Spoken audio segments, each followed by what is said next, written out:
and go about their business. Nobody really knew each other that well, and Wayne preferred it that way. But lately, an idea had taken hold of him, and once Wayne got an idea, it consumed him completely. It was all he thought about day and night. He couldn't sleep, couldn't focus at work. His imagination raced as he lay awake in bed, picturing the garden transformed. But could he really pull it off? The neighbors watched suspiciously from their windows as Wayne began to dig. At first, it was just a little hole, a harmless patch of disturbed earth in the middle of his tidy lawn. What is that guy up to? Pete, his neighbor across the fence, muttered to his wife. Maybe he's putting in a pond or something? But the hole only grew larger, wider, deeper. Every afternoon, Wayne shoveled dirt tirelessly, sweat dripping down his forehead, determination gleaming in his eyes. Soon the hole was enormous, large enough to swallow a car. Rumors spread, people whispered. Wayne was acting strange, and everyone wondered, had he lost his mind? Then came the delivery, a huge flatbed truck pulling up in front of Wayne's house. The neighbors peeked through curtains, gasping as they watched a massive crane unload something enormous, something unexpected, right onto Wayne's driveway. A 20-foot shipping container. Wayne smiled to himself as he ran his hands along the cold metal. This was perfect, exactly what he'd been waiting for. But the neighbors had no clue. A shipping container? Pete whispered in disbelief. What's he planning? Is he moving in there? Wayne ignored the curious eyes and murmurs around him. He had work to do. Soon sparks flew as he carefully cut an opening into the container, creating a sturdy metal door that could swing open and closed. Step one was complete. But the mystery only grew deeper. Wayne hired a crane to lift that giant container, carefully lowering it into the gaping hole. It sank slowly into the earth, disappearing beneath the surface, like a coffin being lowered into its grave. The neighbors stared, speechless. What on earth was Wayne hiding underground, and why? Inside the hole, Wayne got busy. He installed a sump pump, carefully checking every tube, every wire. Flooding would destroy everything, and he couldn't allow that to happen. He worked late into the nights, the eerie glow from his lantern casting long, ghostly shadows against dirt walls. He often stopped, suddenly aware of the overwhelming silence around him. What if he wasn't alone down here? The chills ran down his spine, but Wayne shook them off. He had no time for superstition. He had come this far. He couldn't stop now. The next day, he built concrete steps down into the earth. Solid, strong steps leading directly to the container's metal door. A door that would soon close off whatever secrets lay hidden beneath his backyard. Above ground, neighbors gathered at fences, speculating wildly. "I bet it's a fallout shelter," one whispered. "Maybe he's hiding something illegal," another suggested nervously. Wayne heard their whispers, but he didn't care. Let them wonder, let them talk. He would reveal nothing until it was ready. Days turned to weeks. Wayne installed heavy steel beams above the container. They would bear the weight of the earth, preventing the structure from collapsing. But as he welded metal and pounded nails, Wayne's imagination ran wild again. What if the beams weren't strong enough? What if the earth swallowed him up whole? He shivered, glancing nervously at the shadows around him. There were moments when he felt claustrophobic, trapped underground.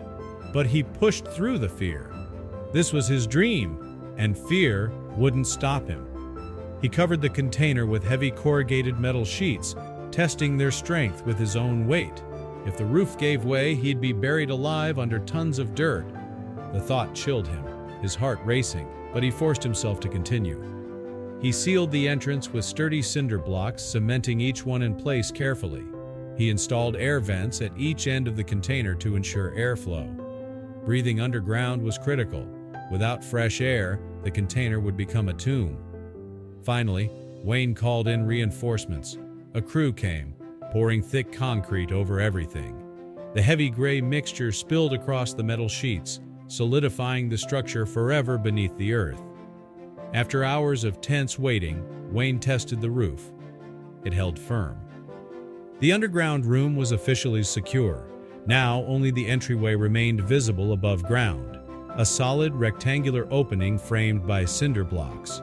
Wayne stood back, wiping sweat from his forehead, heart pounding with anticipation. He had done it. He had built something incredible, something the neighborhood would never expect. He planted flowers and grass around the entrance, disguising it carefully. Soon, no one would suspect anything unusual lay beneath the quiet suburban backyard. But why all the secrecy? Why the careful planning, the hidden construction? One night, Wayne stepped down into the darkness of his buried container. He flipped on a flashlight illuminating empty metal walls. It felt cold, lonely, even sinister. His heart quickened. Had he made a mistake? This was exactly what he wanted. He began building shelves, installing lighting, carefully arranging everything he needed. Soon, the container began to take shape, transforming from empty metal box into something amazing. One evening, as twilight cast long purple shadows over the yard, Wayne finally invited the neighbors over. "Come see," he said simply, a mysterious smile on his lips. They followed him nervously, curiosity battling apprehension as he led them toward the strange cinder block structure. "Are we really going down there?" Pete asked, voice shaking slightly. Wayne nodded, leading the group down the stairs deep into the earth. Neighbors gasped as Wayne opened the heavy metal door and flipped on the lights. Nobody could believe their eyes. Rows upon rows of beautiful wooden shelves lined the walls, each one filled with bottles of rare and exquisite wine. Soft lighting illuminated the polished wooden floors, the elegant furniture, the carefully designed decor. It was breathtaking, a wine cellar unlike anything they'd ever seen. "All this for wine?" Pete asked in disbelief. Wayne smiled, nodding proudly. "Exactly." The neighbors exchanged glances, speechless at first, but soon whispers of amazement turned into envy. Who wouldn't want something like this hidden in their backyard? But as neighbors admired the cellar, Wayne felt a sudden chill. It crept down his spine, goosebumps rising on his arms. Something felt wrong, off somehow. Had he missed something? Was there something down here he hadn't accounted for? He shook off the feeling, assuring himself it was just nerves, nothing more. But that night, sleep eluded him once again. He lay awake, listening to strange creaks and groans from outside. His imagination twisted every sound into something sinister and threatening. What if digging so deep had disturbed something? Something that should never have been uncovered? He sat up, heart pounding. "Stop being ridiculous," he muttered, shaking his head. But the unease lingered.